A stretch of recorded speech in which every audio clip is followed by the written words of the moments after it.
Assalamualaikum warahmatullahi wabarakatuh. Selamat siang anak-anak. Hari ini kita akan belajar tentang jenis-jenis pelanggaran hak asasi manusia atau HAM dan faktor-faktor penyebab pelanggaran hak asasi manusia.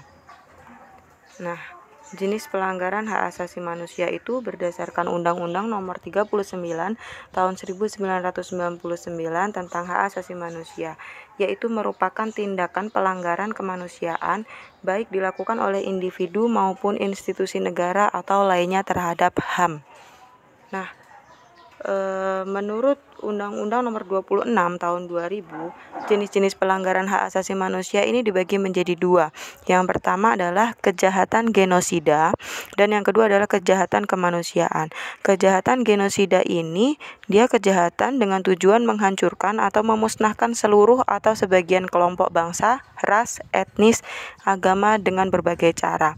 Atau biasa kalau dalam KBBI, Kamus Besar Bahasa Indonesia, kejahatan genosida ini pembunuhan besar-besaran secara berencana terhadap suatu bangsa. Nah, yang kedua adalah kejahatan kemanusiaan. Nah, yang dinamakan kejahatan kemanusiaan ini adalah tindak kejahatan yang dilakukan dari serangan yang meluas, sistematik, yang ditunjukkan secara langsung pada penduduk sipil dengan berbagai cara. Nah, ini salah satu tindak kejahatan genosida, yaitu ada membunuh anggota kelompok, penderitaan fisik dan mental yang berat, menciptakan kondisi kehidupan kelompok, dan mengakibatkan kemusnahan, memaksakan tindakan dengan tujuan mencegah kelahiran dalam satu kelompok.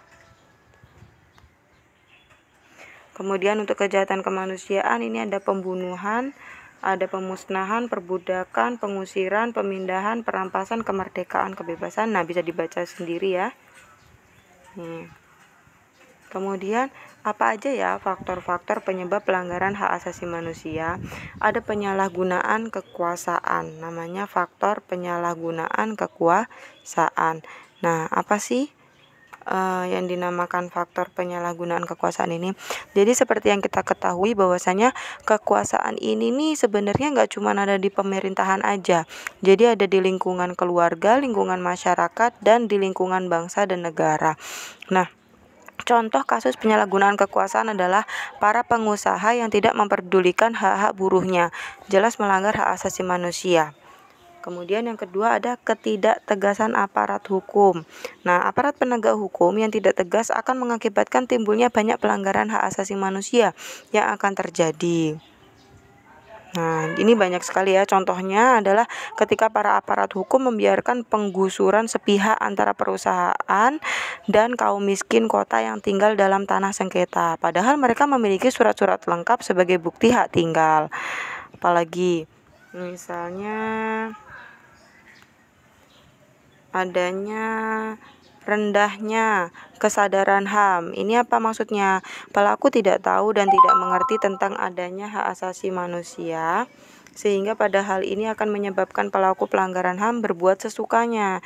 Nah, contohnya adalah seorang pemuda yang tidak memberikan tempat duduk prioritas dalam transportasi umum, padahal ada seorang yang renta, yaitu orang tua yang lebih membutuhkan ada di hadapannya. Kemudian adanya dendam. Pelaku memiliki dendam terhadap orang lain yang menyebabkan si pelaku melakukan pelanggaran hak asasi manusia.